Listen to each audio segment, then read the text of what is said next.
Welcome, Fedi Friends, to episode 11 of Fireside Fedi. I think it could be named anything at this point because F's are hard. I'm your host, Ozoned. Fireside Fedi is a show about folks within the Fediverse. If you're seeing this, you are a part of the Fediverse. With me today is Niccolò Ve. Nico studies mathematics, writes Italian poetry, studies chess, is a Boy Scout leader, a student representative at his university. And if that isn't enough, he also promotes and contributes to the open source KDE organization and makes excellent Peertube videos. And apparently he's a photographer and he's into time management. Nico, thank you for fitting me into your very busy schedule. Thank you for joining me today. And thank you very much for all the amazing work you do. We appreciate it. As always, first, foremost, how would you like to be addressed? So my name is pronounced Niccolò, but you can just call me Nico. I like the informality of it. All right. So you can call me Ozoned. My name's actually Anthony, by the way. I don't know if I've ever said that on one of the shows, but I go by Ozone. So Nico. I do get the exclusive of your name. You do, yeah. No one else is going to see this anyway, so or listen to it. So out of all of that, how did you get to where you are today? Obviously, you woke up as a baby. You're like, I am going to do 600 things at once. But okay. Yeah, go ahead. No, I don't think I did. And it's actually an interesting question to ask myself, when did that happen? When did things go wrong? And when did I start doing 600 things at once? And it's an interesting psychological thing as well. At elementary school, I was good at math. And I think that made me want to be the best in class sort psychologically. And later on, I was like, okay, but I have a lot of interests. I should probably focus on one. And I spent actually a lot of time in high school. I don't remember exactly which year, but I was thinking of myself, okay, but which one should I focus on? Should I play chess seriously, or should I do software development and study software development, or should I go with mathematics since I love it? And what eventually came out of that, and it was along this chain of thoughts, was, you know what, I'm actually going to do something different. And I made a pact with myself of trying really hard to do everything. And that was explicit. That I actually reached explicitly that conclusion. I was like, yes, I'm going to have to put tons of effort into this, but that's the path I want to take. And so I kind of did that. And what I discovered is that it sort of grows exponentially, where if you are good at something, that something often translates to closely related areas, and then you can get into those areas more easily, and that actually really helps grow your career as well, but you as a person. I don't know if that answers your question. No, yeah, absolutely. That's amazing, because you're not restricting yourself to just a hobby. You're letting it really free flow and go okay, so I'm going to try out chess, but who knows, it might lead somewhere else. And you're just going to follow that path. That is so two things immediately pop up to me is, one, I don't know any teenagers that are that self-reflective and what do I really want to do? Everyone, I don't know how it is there, but in the US, we all in high school, it's take this test and find out what you're supposed to do for a living. One of my friends was told he should be a garbage truck man. It's a noble profession, but not exactly what you want to see on a test, right? Yeah. But then you're also very flexible about your hobbies. You're not, you don't tie yourself down, and that's awesome. So what came first, though? Because again, based on your website, which is at nico.love, that is a great URL. Actually, a story about that very quickly. It cost the price was 100 euros every month. I was like, I'm not gonna pay that. What? So I actually emailed the owner of the .love domain, and I asked, can you make a discount, because I'm not gonna pay that, and he agreed. So I got a discount. Awesome. Yeah, and yes, Nico is Italian. Nico spent some time in Sweden, I believe you said, Yes, doing 2 years actually. and that's where you did university? I did 1 year of university in Sweden. I also did 1 year of high school, which in Sweden was the International Bachelor's Organization, the ABO. So So, I've done 2 years. and you're just finishing up your mathematics degree this semester, or are you done? I'm finishing the bachelor's. It's sadly taking me 5 years to complete the 3 years long bachelor's because I'm kind of busy. But it should be done within September, hopefully. Oh, okay. Okay. Well, congratulations on that. Don't stay focused It on that. still Get has that. to happen. Yeah, I was gonna say, get that one out of the way, man. If you have to put everything down for a little bit, get Yeah. that out of the way. That's a big time crunch, right? Like that takes up a lot of time. Yeah. But so what came first? You have mathematics. You work on KDE. You do content creation. It says a specific platform here. We'll just say Peertube. You make Peertube videos. You write poetry. You rap and do poetry on TikTok, which I'll be honest, I never use TikTok, but I went to go see it. And considering that it's in Italian, I didn't have a clue what you were saying, but it sounded nice. You study chess. You're a Boy Scout leader. You do politics. Like, what came first? Like, what is, if you had to pick one today, what would be it? You're asking me if I had to pick one out of all of this? Well, which came first? They're all like your babies, right? Which came first? Okay. Like, so you said in middle school you found you were just really good at mathematics, but you said that you thought about maybe going into chess. So were you already into chess or code or? Chess is probably one of the later things I've discovered. It was in 2020. I started playing it, so just 5 years ago. Okay. Probably the earliest one I was passionate about was mathematics. As a kid, I was really into maths. And then probably out of those that you listed, Boy Scouts are also a big part of my life. I joined them as a 9 years old and never left. So that's also like a big part of who I am. So those are probably the two earliest ones. Then I started like software development as a hobby, and I really leaned into that. So probably this is the order I would put them. Okay. So did you ever get your Eagle Scout, if they have that there? Sorry? Your Eagle Scout? Do you have that? I don't know what that is. Okay. So at least my understanding, I was in Boy Scouts. Well, I was actually in Cub Scouts a very long time ago. So Cub Scouts is for like really little kids. And then you have Boy Scouts, right? For what, like 9, 10 into your teens.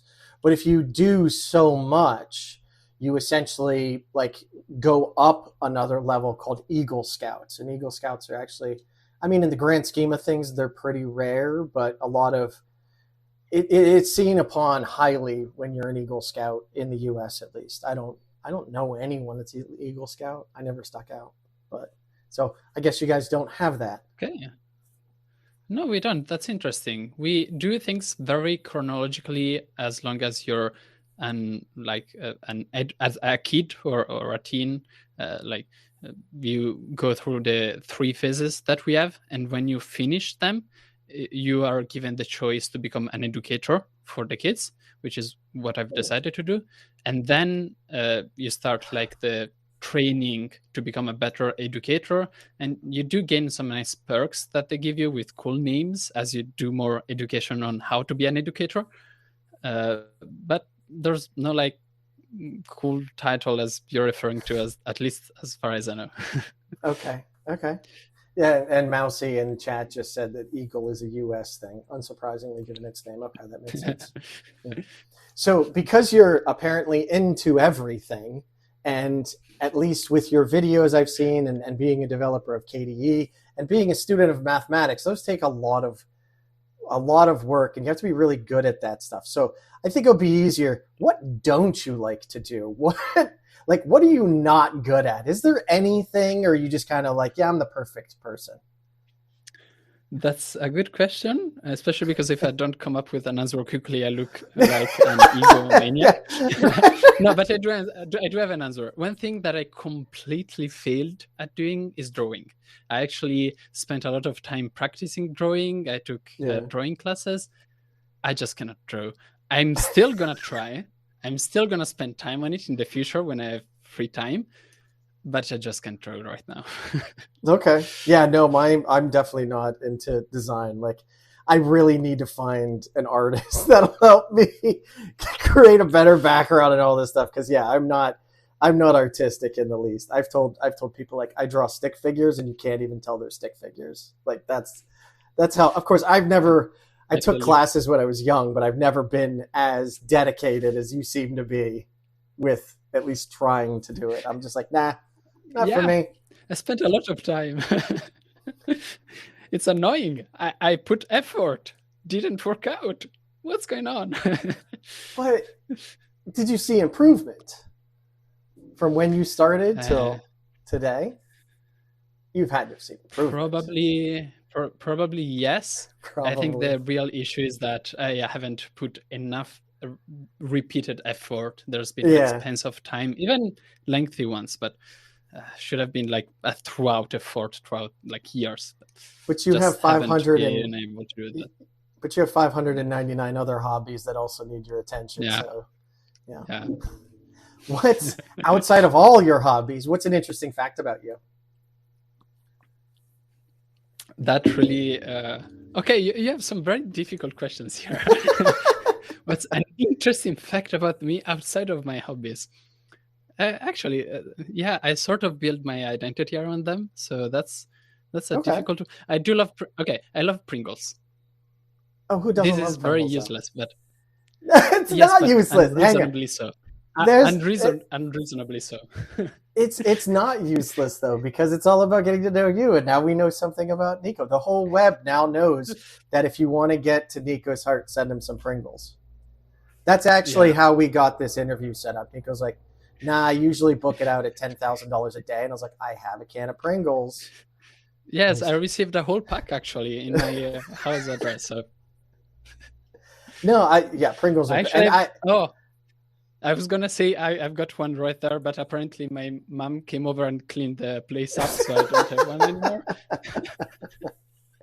Now, regular Pringles, or do you go with like they have a million different flavors now? I'm still normal Pringles. I go with the paprika ones, which in Italy are orange. Paprika? I didn't even know there were paprika Pringles. That's like a spice. I know. I mean, I know of paprika. I think we have paprika, but I've never had paprika Pringles. See, if I Google paprika Pringles, I do find the correct results. So I gotta look it up. They might be somewhat international. No, it's not peppers. It's different. Not peppers. Yeah, paprika is different. Okay. So for those that, this is an orange can, paprika Pringles. Huh. See, that was interesting. See, now we know a little bit more. It took an awful lot of time for me to think of something, but sure. No, it did. That was not that long. You're totally fine. So the main way, and I was telling you this earlier, the main way that I found out about Nico is you make fantastic videos. I found you on Peertube. Apparently, you also have a YouTube, but I was really surprised because when I started researching your information on your website, like I was like, okay, so he's a content creator. And again, like that is not even the first item on your list. And that's not even like a really highlight. You do so many things, but since we usually talk about folks on the Fediverse and I found you through Peertube, when did you get started creating videos? Even if it was just YouTube, because I love your videos. They're incredibly well done. They look really nice. They sound great. You have a really good sense of humor that you laugh at yourself when you mess up on things. You just keep rolling, and it really humanizes you. And I really connect with that. I really enjoy your videos. So do you want to talk a little bit about that while I try and find you? I had you linked up here, but So I did start, I think it was 2021 or 22, I don't remember. Or maybe just 2020. I really don't remember. And I started because I started with YouTube, and the thing was that my sister, who was 8 at the time, she started her own like YouTube channel doing 8 years old things like magic potions and such, and she got like 100 subscribers, and I was like, what? She can do 100? I bet I can do more. So I started my own YouTube channel. Wait, Yeah, I had to be competitive with my 8 years old sister. Like, so but there's what, like a 10-year difference between you guys, right? 11, yes. So I love this idea that you come home one day and you see your 8-year-old sister and you're 19 and you're like, I could do it better, little punk. Like, I mean, that's really good sibling rivalry, but like an 11-year-old, like you're kind of hitting below the belt there, man. But how, are her videos as good as yours? Do you guys help each other? I think eventually I won, but yeah, she kind of stopped. So, Oh, you definitely won then. but Yeah. You got to run yeah. everyone else out of town so you're the only content creator, right? Good job. Still with the kids first. They're the easiest ones to pick off. Yeah, let's start to pick up fight with kids. You know when that's not going to work, and that's multidisciplinary. Chess. In chess, kids are the strongest people that you can fight against. Like, it's incredible. I've lost to so many kids. They're getting back at you for the YouTube stuff. That's why. Yeah. Is it because they're unpredictable? No, it's because usually if you have a kid at a competition, it means they've been training from a very young age. And if you train from a very young age, you're very good. And you probably train a lot of non-stop, chess is right? like, yeah, a lot of chess is, if you start early, you're gonna be much better. And a lot of improvement is early in the life of chess players, which is also true of mathematics. See, there's a lot of links between things. Well, you got all that nailed, though. It's your piece of cake. Sorry? I say you got all that nailed. You have chess and mathematics and KDE and. But I'm actually not that good of a chess player, nor that good of a math person. Well, that's what I was just going to ask. Like, when you lose to a child, do you stand up, do you flip the table and be like, oh yeah, well, I could beat you up? It's actually a very important topic, like being able to remain cool after you've either lost a game or even just the game is going badly. You've made a blunder during a game. You need to recover, keep it cool-headed, and just keep playing. That's a very strong topic. And probably one day I'm gonna just start seeing a psychologist to like try to nail down what's the best way to address this, because it comes up in chess a lot, because it's really easy to put a lot of effort in, and then you make one mistake and then you lose on the spot, and that is extremely frustrating. Oh yeah. And so you really see it in chess, but actually this applies to everything in life. Like, it's really easy to see techniques that could help you in chess to keep you cool-headed after losing a match and apply them everywhere else. I do get easily not angry, but like very angry with myself. So I try to go for walks, listen to music. It's something that I do have to work on. I think that's normal, though. I mean, you know something that you have to work on, and you're trying to work on it. It kind of reminds me of, so you know, I've been in IT for a long time, and one of the things that I came to realize is, again, talking about children, you know, being humble when children essentially beat you. A lot of folks in the IT world, especially the older guys, are just like, well, I know how this works. I don't need to talk to anyone else. But there's so many different disciplines within IT now, right? Clouds, container, automation, you know, desktop Linux, that no one can know everything. So I think that learning how to be humble in those instances is also a massive asset. There are many times where there were guys that, you know, who've been in the field for 40 years, and you get something that comes out tomorrow and like they have no idea, but younger guys do because you have more energy and you're passionate about jumping in. So I definitely think that is something that you could take with you the rest of your life everywhere, learning how to step back and calm down and reevaluate. So that's awesome. That's, yeah. Yeah, especially like being humble towards the opponent might help, actually. That's an interesting take at it. Well, and being humble to yourself, right? I don't know about you, but I am the worst enemy I have, right? Like, and interest, that self-criticism is hard to manage. It really is. I think we're all our own worst enemy because we know that we could do better, right? In these instances. And we're not as easy to forgive our own mistakes when all we need to do is step back and just, it's okay. Chess, it's literally a game. It's meant to be fun. You're meant to push yourself, but hey. So when did you start bringing your videos over to Peertube? So it happened. I don't remember when it happened, but it happened because I was contacted by Paul. Oh, I forgot his surname. I have it in my head, but I just sort of forgot. Who works in KDE as the promo person, and they actually had set up this Cockatoo instance of Peertube, where they published like the KDE videos mostly, and they were like, "Why don't you also put your videos there?" And I thought, "Yes, I'm gonna do that. That sounds like a nice idea." And there's an automatic import from YouTube that makes sure that everything is mirrored. And a while ago, I don't remember if it's still written anywhere, but I did add somewhere that the videos were like Creative Commons 0, so you can just take them and do anything with them. I really wanted everything I make video-wise to like be available to everyone without ads in the easiest way possible. Yeah, I mean, you have a lot of videos. I didn't realize how many videos you have on here. The earliest one, it says from 3 years ago. But again, your videos they're always quite educational. Is there a certain thing that you go for when you're creating your videos, or you're just like, hey, this is an interesting topic, I'm just going to ramble for a half hour and edit it down? Like, how does your workflow look like, I guess?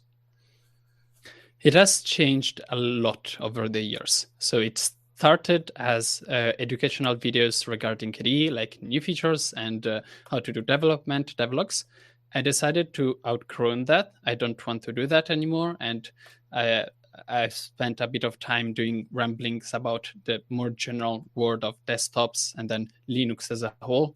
Nowadays, I do it very differently, which is my topics go from desktops to like browsers, operating systems, the open source world at large, and legislation.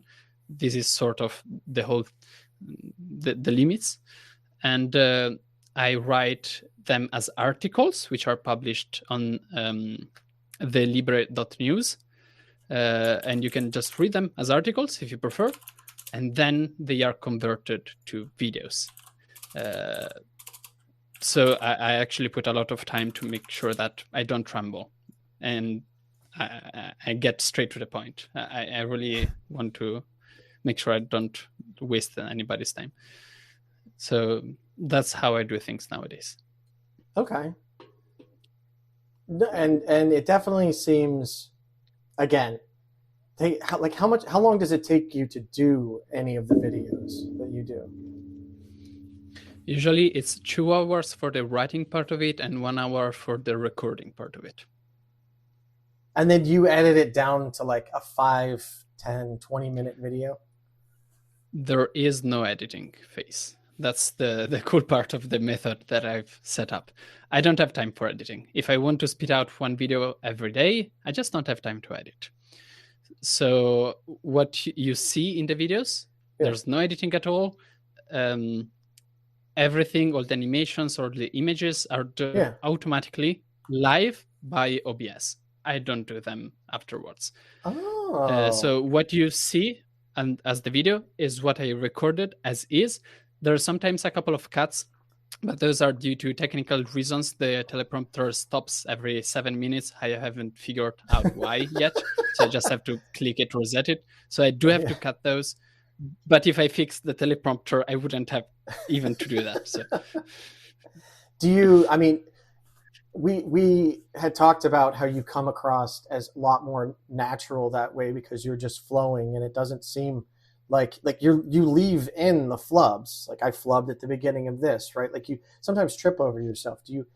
I found you to be very approachable that way because you're showing your human side. We all make mistakes, and you're not doing jump cuts. Like I didn't do that. Yeah. Is that intentional, or are you just like, again, it's just I don't want to edit? Some part of it is intentional, especially like towards the end of the video. I always leave like 30 seconds of me just rambling randomly, whatever I want to say. And I'm trying to do that very regularly so that you have a bit of just me without a script or anything. Sometimes I also try to do videos without a script to get more of me naturally out there. But yeah, the mistakes during the videos, I mean, ideally, I probably should fix them if I had the time and everything. But yeah, it's a requirement. I have to do videos every day. I don't have the time to fix the mistakes, and that comes off as natural, and I'm really happy for that. It does, yeah, it does. You say you have to do videos every day. Is that a personal goal of yours? Is that like KDE said you have to do these, or I'm assuming it's a personal goal? Yeah, it's sort of a personal goal. So right now what I'm trying to do is build this whole news website, which in my mind has multiple writers, multiple hosts. I want to get there, that is. Currently, I do have 2 writers, me and Luca. So we are actually 2 writing the videos. A good chunk of the videos right now that I put out are not written by me. It's Luca. It's really good. And I just host them.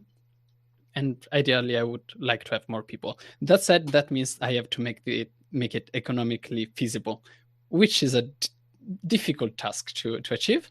Currently, I'm losing like $500 a month. Probably this month I lost more because I got sick and I haven't done videos at the start of the month. So in what I figured is that I either do videos every day or long term it's gonna fail. So I do feel like I have to if I want to succeed, make the project succeed. So then you are looking to do this as a career? I not necessarily as a career. It would be nice, but right now I just want to make sure we break even without paying me. Like I don't get paid anything, but I don't have to pay anything for it either. That's the goal right now. So, but you want to pay? That's not happening. So what are your costs then? Because you want to pay Luca, or do you have like server hosting that costs? Both of them, and also hardware. There's a lot of costs. Mostly it's staff, which is Luca. I really don't like the idea of making people write scripts and not paying them, so I pay him. Yeah. And but on top of that, there's hosting costs, which is both my Niccolò Ve website, whose certificate has expired. By the way, I'm gonna fix that. And the Libra News, which is handled by blahaj.land. They've helped me a lot, and so I pay them back for what I can. And then, of course, lighting, background, camera, all of this costs money. So yes, that's why mine looks terrible and yours looks phenomenal. Your setup is great.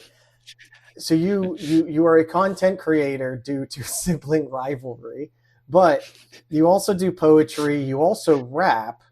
It sounds like being a performer. We call it a content creator now, but it's a performer. Is being a performer something you always wanted to do, or is it again like you just fell into it and you're like, hey, I like this. I'm just gonna start rapping on TikTok. So I think that the root of it is that again, psychologically, I have this feeling of like wanting to be the center of attention, right? There's this innate feeling that I have very strong. Right. Like honestly, I have got to be honest. I do have that. and that I think I've always sort of had that, and that has conditioned how the things that I've done. And but at the same time, actually, I have a lot of performance anxiety, and it's probably linked. I have a strong desire to be the center of attention, but I'm also extremely anxious because of that. Like, so that's another whole topic to like how to deal with that pressure, because that I put myself onto. Like, it's entirely self-based. Like. And so yeah, there's always been this fight. So when I was younger, I was very like introvert, never the center of attention. Yep. Because I was just too anxious. And over time, I sort of started learning how to talk to other people publicly even. And yep. I sort of had more confidence to do these kind of things. But still, if I have to go and read some poetry, I'm shaking. In front of like a live audience, or even in front of the camera? Yeah. No, live audience. Camera, I was shaking at the very beginning of this YouTube thingy career, but now I'm much more comfortable with it. When does it get easier? Because I was the same way. I was introverted. I basically never talked as a kid, and I always tell everyone once I hit college, I haven't shut up since. But I am also like, I never want to be the center of attention. I do this because I want to get to know folks like yourself around the Fediverse, and I saw a need. Like, people seem to be really enjoying this, but I'm still like a nervous wreck when I start these things. Actually, I was late getting into Jitsi because I wasn't paying attention because I was playing a video game trying to calm myself down and take that mentality out. At what point do you think that it's just another day for you? I sort of think that it doesn't happen. That's the vibe that I've been getting by talking to other people. Like, I've gotten more comfortable with a camera, because there's no stakes. I mess up the video, I can just re-record it. No stakes. See, if I have to do a live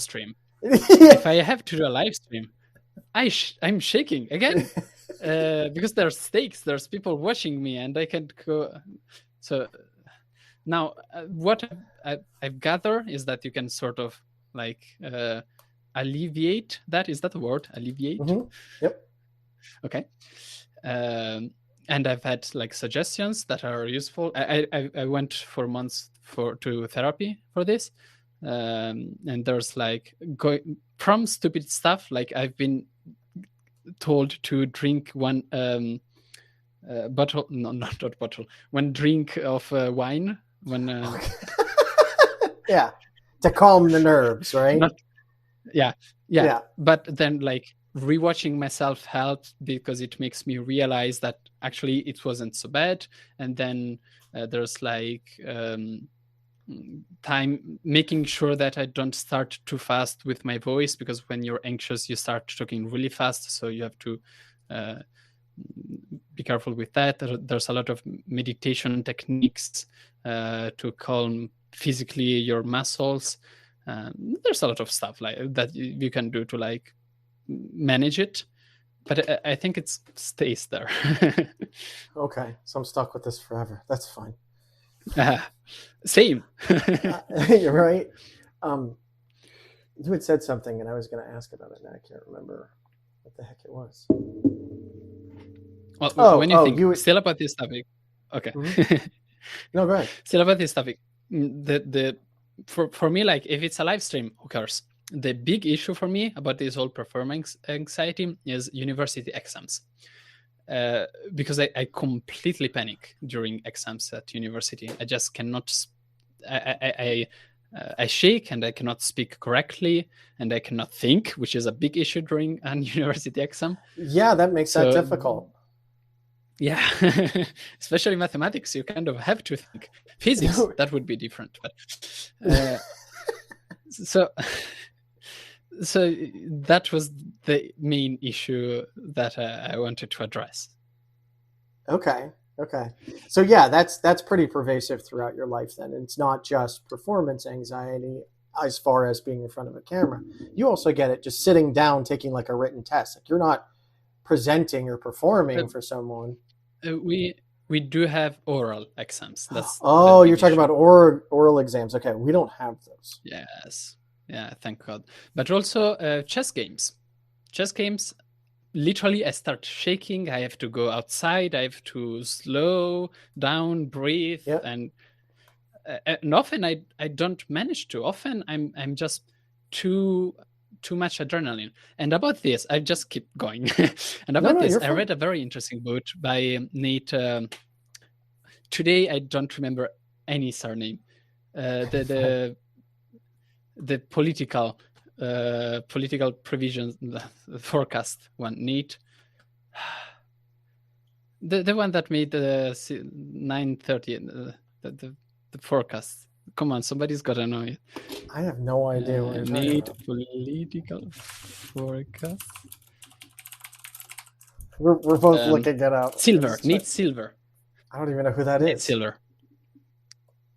Seriously, I don't know who Nate Silver is.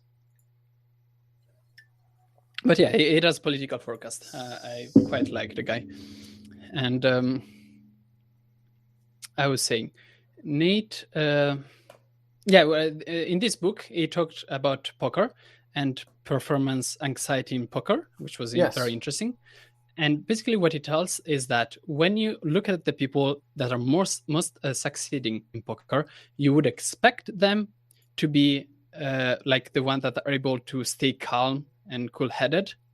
And that's true to some extent. But actually, there's this inverse trend where the adrenaline is so unconscious that it helps you notice when the other person has done a mistake.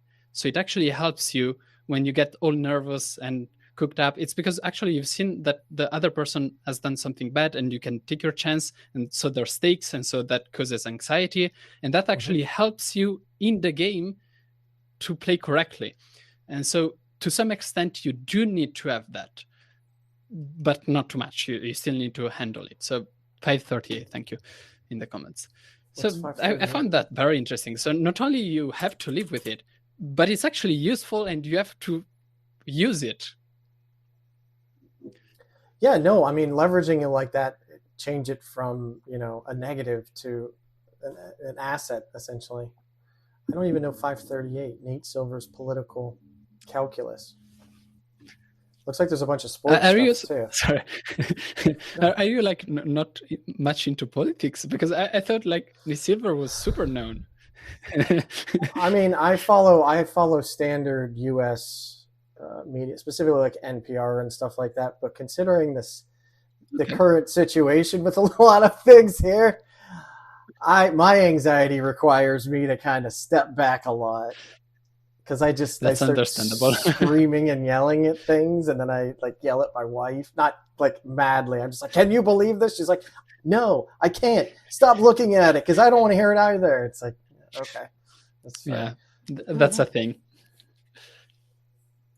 Someone knows of him but never followed him. It sounds familiar, but yeah, I'm not certain. I'm definitely not into ESPN because there's a lot of sports on here. It looks like. Have we found the next Michael Jordan? I'm definitely not into any kind of sports, so maybe it's because of that. But it's the biggest polling aggregator besides Real Clear Politics. Yes, but if you follow Nate, it's actually much more than a polling aggregator. That's what I like. He has some very interesting ways to see the world. Like that's the level. I really recommend his last book. It's a very nice one. I like the website. It's very clean. I'm not seeing, I might have uBlock Origin turned on, but I'm not seeing like any places for ads or anything like that. So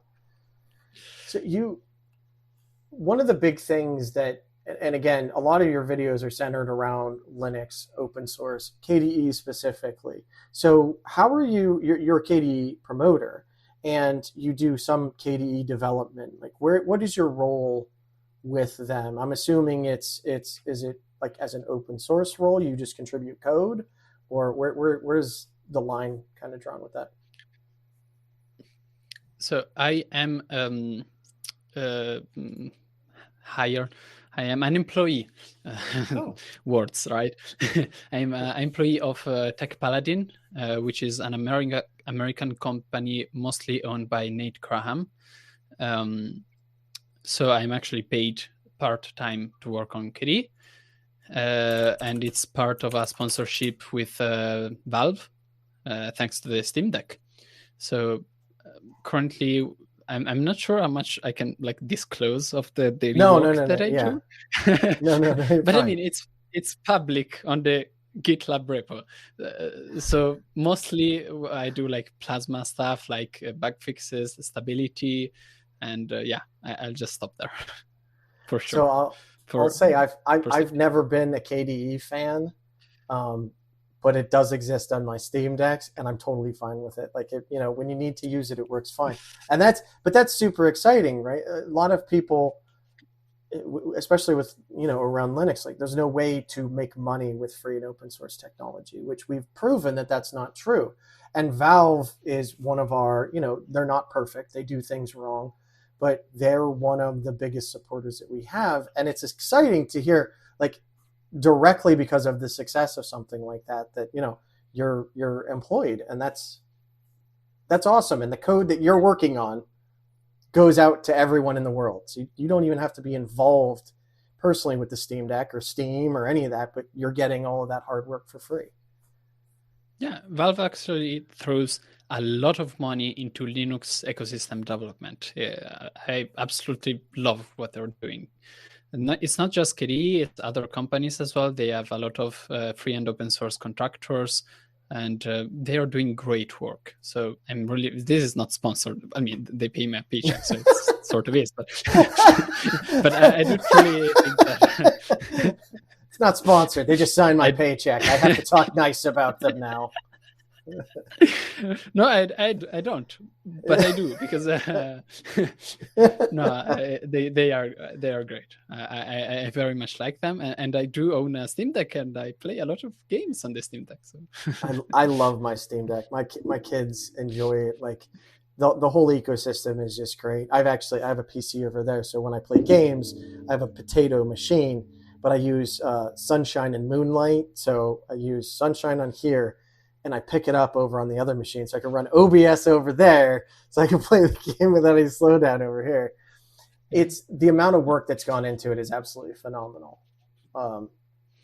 And so once you're done with school, what do you plan on doing? Are you planning on staying as a software developer in KDE, or do you want to go be a mathematician? Like, what are your goals?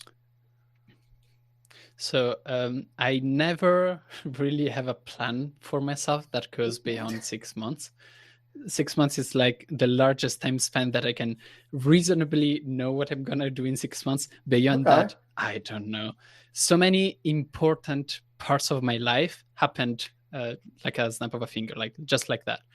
Being hired at Tech Paladin, previously Blue Systems, it's something that really I wasn't expecting until it happened. And being hired as a photographer, and now I do photography apparently, and that I also wasn't expecting. It just happened. So I don't know what's going to happen. I just keep myself open for anything. I love this. I just have this mental image of Nico's just standing, just hanging out somewhere, and someone walks up and is like, "Hey, you want a job with Valve? You want a job with a political party taking pictures?" He's like, "Yeah, sure, whatever." I mean, you had to apply. There's a little bit more to it than that, right? You interviewed for these things, I hope. Looking back at it, no, but that's the thing. It's not like you get off. I get offered things, which is very cool, but I don't always expect them. Like, when I was offered to take photography for my local political party, I wasn't expecting that. Now, going back at it, I knew that I had sort of built a reputation around it, so I had done some work, but it was mostly unintentional. I wasn't expecting that. And same applies for KDE. Sure, I was contributing in my free time for years, but then when I got offered a job, I didn't expect that. That sounds, again, though, it sounds very freeing going 6 months at a time. Like I live my life in anxiety, like every single day. It's just like, I'm on medicine for it. I talk to a doctor, but I tell my wife all the time, like, I'm just waiting for all of it to crumble down. Because that's my anxiety lying to me. And I always try to plan out as much as possible because I can't be that free of just flying and, I'll just pick up a new hobby here. And I'm like, no, I need to study it first. I need to figure out exactly what is the right day to do that. And you're just like, I'll take another job. Sure. Yeah, no, I get that. It's something that I'm really trying to do, like staying free and being able to just do anything that I set my mind to. And that's great. Or even everything that comes my way, because that's actually very different. Whenever I actively want and seek for something, oftentimes it doesn't work out. Sometimes it does, obviously. But the cool stuff just happens. So I try to stay active and available to just take the chances that are given me. Well, and I think that that's important because the cool stuff that happens doesn't just happen because you gave up on something because you weren't immediately good at it, right? You have, it sounds like, a significant amount of tenacity. And as you said, a lot of times things don't happen, but you don't let that get to you. You just keep trying and you look forward to the next really cool thing that does happen. And that's a great mentality. Please never lose that. That is so good. I wish I could. Man, what originally led you to the idea of embracing like open code with KDE or joining the Fediverse? So I started being interested in open source when I was 16. Yes. I had already used Linux when I was 12 because my parents gave me a computer and I broke Windows by installing a virus that I just Googled how to make a virus. I made it. Everything broke. That was it. Sorry. That's amazing. I mean, I was about to say, yeah, everyone's been there where we downloaded a virus. Nico was like, I just went ahead and made one. Nice. Yeah, I followed the instructions. It wasn't particularly like insightful of myself, but I just followed the instructions. This is how you do a virus. I did it. I was like, is it gonna work though? I clicked it and everything broke. Now, did you literally just Google how do I write a virus? I have no clue how that happened. I was 12. I don't remember the specifics, but I do know that it happened. And my parents didn't want to reinstall Windows, so they just installed Linux. Later on, I switched back to Windows. And when I was 16, I had this phase where I started being very, critical of society. I mean, maybe it's part of being an adolescent. Yeah. I was like criticizing everything. And part of that was criticizing proprietary software. Between all things, I decided I had a fight to pick with that. And so I switched to Linux. Initially, I went to Ubuntu Unity, and then I was like, I don't like that. So I went to GNOME. I stayed with GNOME for a month. I stayed with them for a month. And then I tried KDE. I was like, oh, yes, this is it. See, I've been on GNOME since it was GNOME 2. And yeah, Unity was, they tried, and I've tried KDE over the years, and there's just too much. Like GNOME, so many people criticize GNOME because it's very Spartan and it forces you to be very minimalistic. I love that. I don't like, files and folders all over. I don't like a million different pop-out windows, and like KDE is great. It's rock solid, and it's definitely come a long way, like you said, with Plasma. The design workflow for me it doesn't hit. But that's why we have multiple desktops in Linux.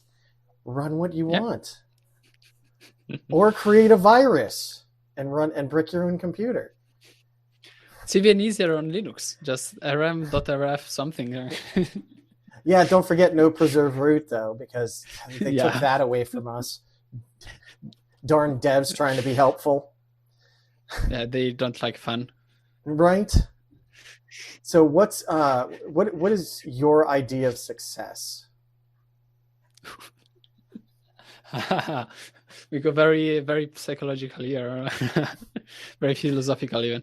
I love this question personally, because there's society, at least in the US, says you're only successful when you have X amount of money or you have X amount of title. I was that way growing up, and I've come to learn that, like, no, success is anything that you want it to be. Like, if you're an artist and your job, you just want to draw art and get paid for it, and that's success, awesome. No, I totally get that, and I could go ahead and say something that my mind knows to be true, like success is not. But at the same time, I know how my mind works, and my mind right now is conditioned to consider success to be mostly about recognition from other people. The more, the merrier. So for me, it's really about an audience. And there's a lot of that, like psychologically. So whenever I try, like I write books, poetry, I make videos, in my mind there's always, sure, but it has to have an audience, because if I'm doing this just for myself, that's not gonna work for me. I do need an audience.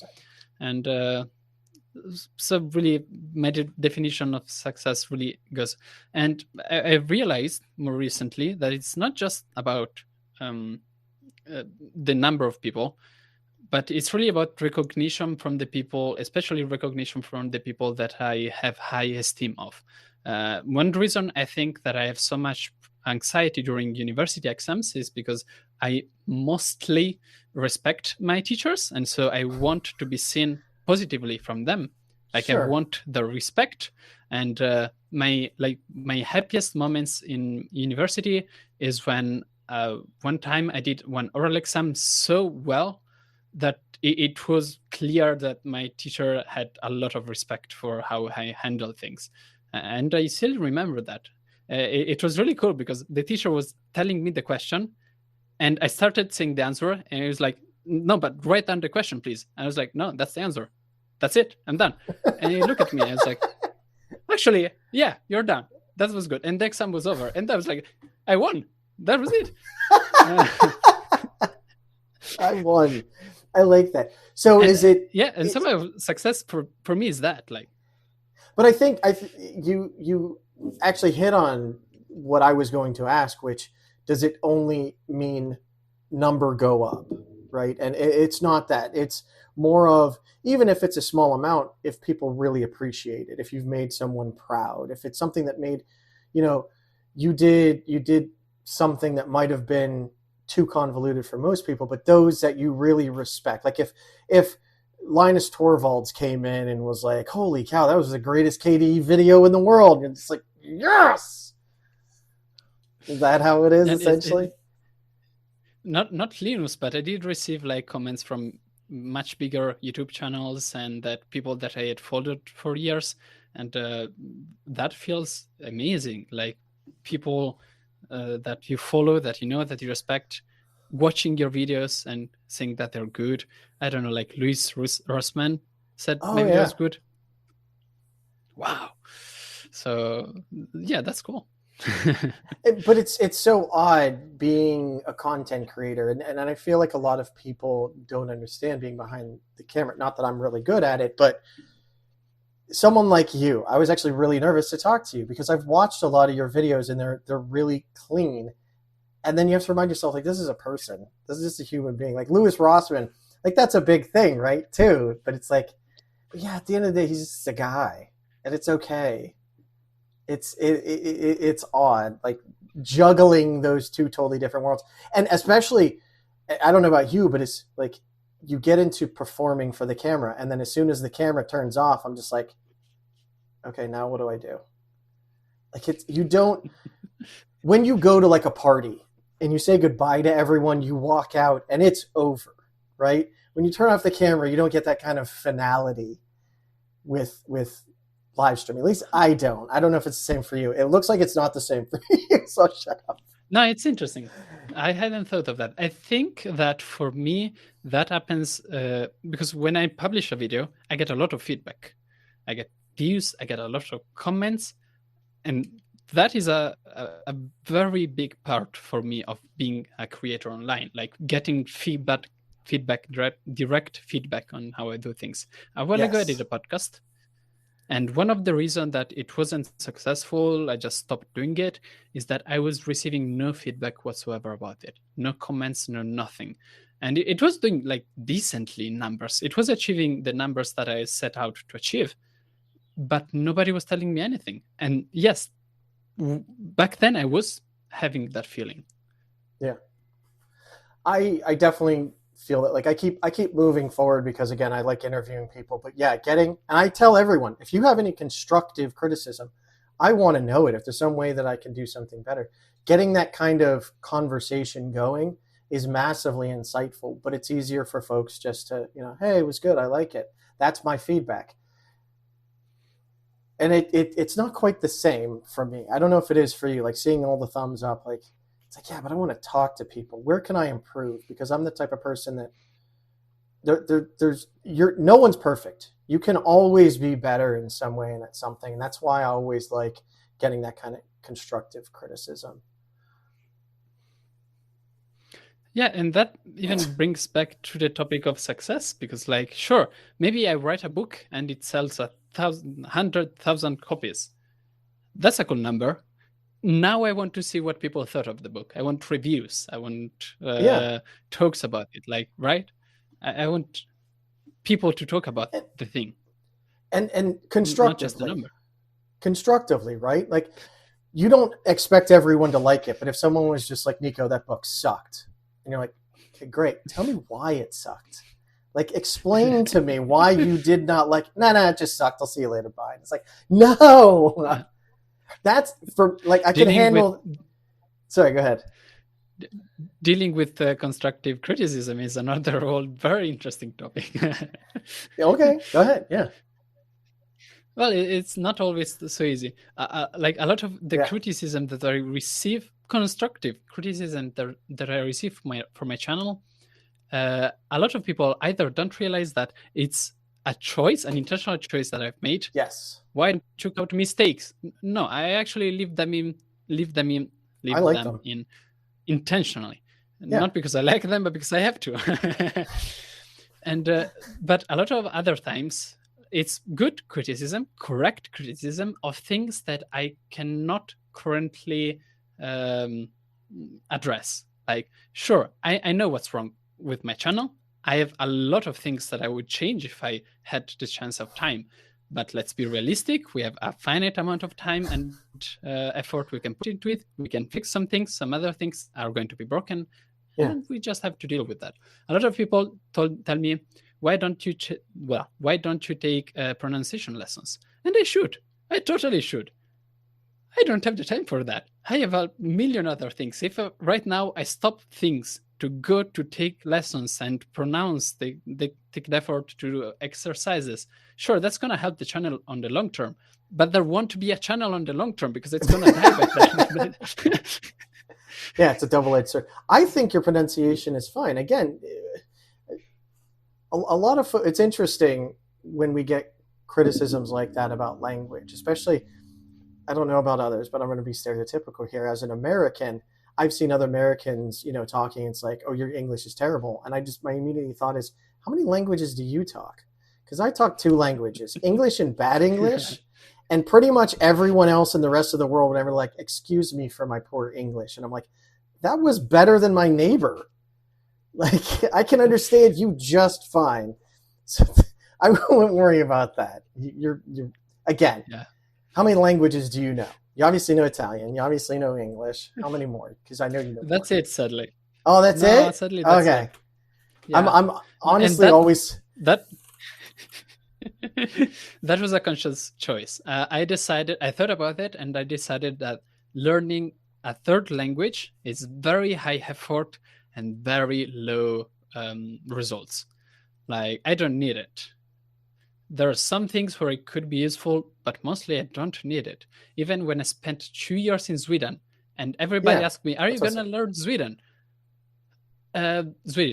And I thought about it. Why would I do that? Actually, it takes a lot of effort. Most likely, I'm not going to be good at it, regardless. And why would I do that? like it doesn't give me a lot more. The only thing that I do feel like I miss is that if one day I want to work in European institutions, then French would be useful, but I can get away with English. Okay. Well, and you always have time to learn another one if you seem very, when you get into something, it seems like you're very dedicated to it, and you have that mentality of, I'm going to do this hell or high water, right? Yeah. Okay. So what can folks do to help you as a content creator, as a KDE developer, as one of 600 different hobbies? How best can folks help support you? Well, two things. One, watch my videos. Very simple. That's going to help the algorithm on YouTube. On Peertube, just do it. It's fun. And you can also recommend like the videos around if you like them. I do like when I get some mouth-to-mouth advertisement. That's usually very nice of people. And the second one, obviously, is money, because I do take donations. And currently, again, I'm trying to make this whole thing break even, not even be profitable. I'm just trying to break even. So I sell subscriptions and one-time donations on various platforms. It goes from Patreon, PayPal, LibraPay, Ko-Fi, and the Libre.news website that I mentioned. So you can just subscribe anywhere on there. And that helps me like break even the channel, which is necessary, I think, on the long term. You like food, right? You like, yeah. You like to live. You like to eat. So yeah. And I have all the links. I like to pay rent. Right. I have all the links for Nico underneath his video, but also I have them in the descriptions for everyone in case someone wants to help support Nico. But now for the real reason I asked Nico here, to give you the opportunity to win a prize of a lifetime. Our prize today is a napkin with X12 diagram written on it. And it also has some barbecue stains. But I thought about capturing Conky, the KDE dragon, but that involved me installing KDE, and I'm a GNOME guy, and I couldn't handle that. Sorry. So I have a question. Yeah. About the barbecue stains. I'm vegetarian. Is it meat? No. Did it touch meat? Okay, that's good. So are you ready for the quiz? Go ahead. All right. Favorite movie and why is it Spaceballs? It's actually Asteroid City. Close. I did watch Spaceball, obviously, but it's Asteroid City. I love Wes Anderson latest movie.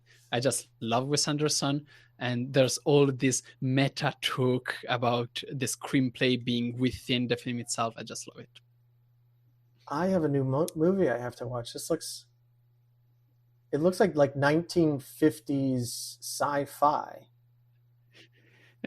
Yeah, but it's very recent, and 2023. No, that's why I like it. It looks very stylized.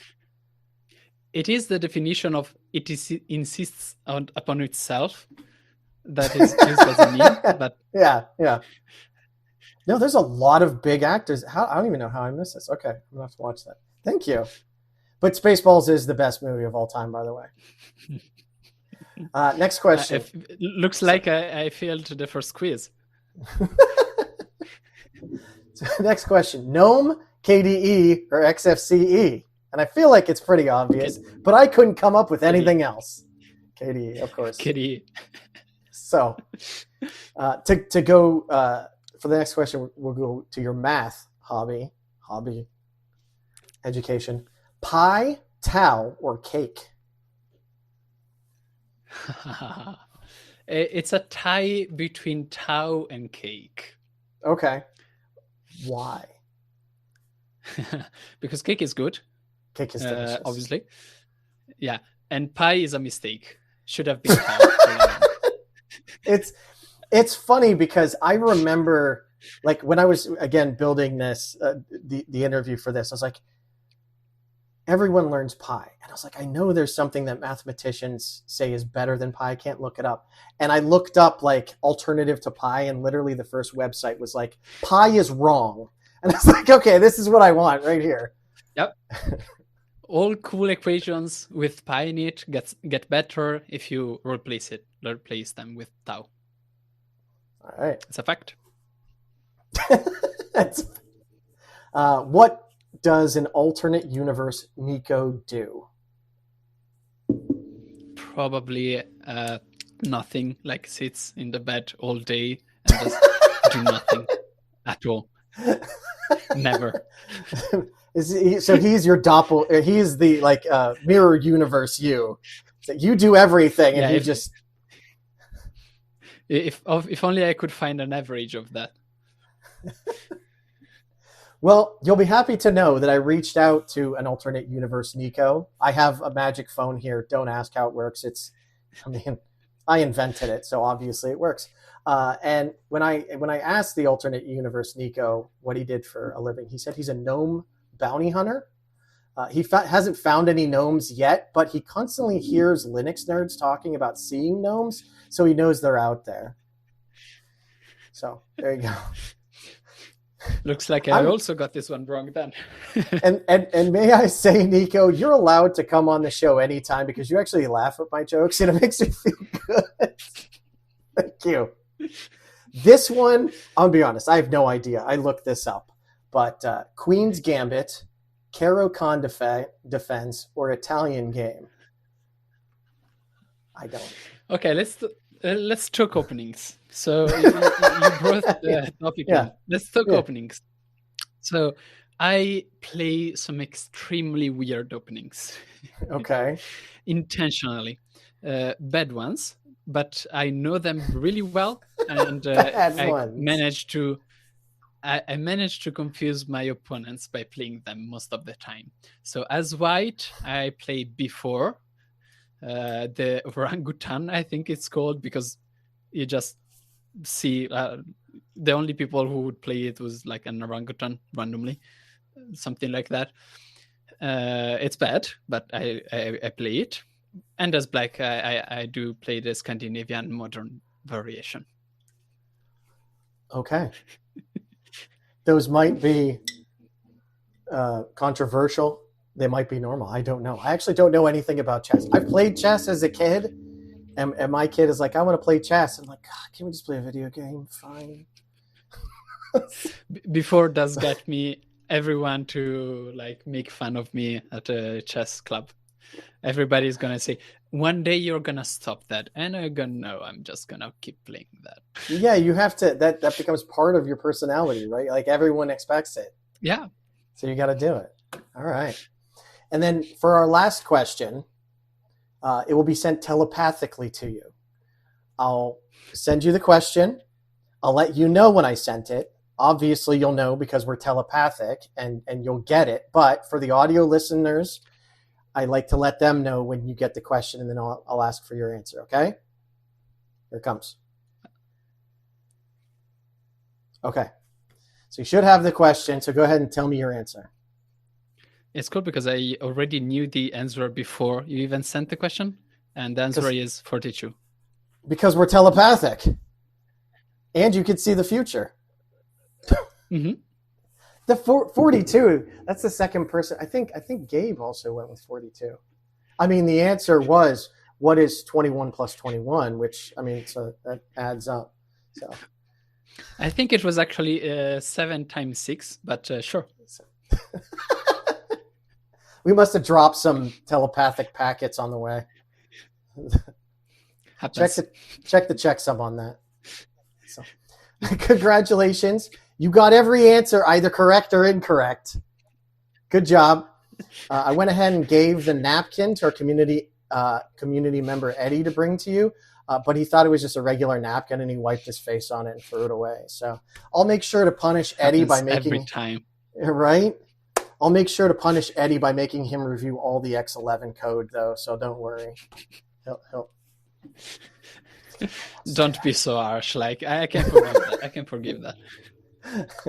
And that's all the time we have for Fireside Fedi today. Thank you again to Nico so much. It was an absolute enjoyment having you. I really greatly appreciate you being here. Again, I really love your videos, and I'm grateful to folks like yourself for contributing your content to the Fediverse or contributing code to KDE, to the world, really. So seriously, thank you so much. It's been an absolute honor having you. Yeah, it's been super fun. I really love it. Good. I'm glad. And everyone, remember, you're all wonderful people, deserving of happiness. Let's all live our lives with curiosity, empathy, and compassion. Never stop learning, never stop loving, never stop living life. Don't forget to donate to your admins and your developers and to your content creators to help keep the internet free and open for all. And we'll catch you guys next time. Have a good one.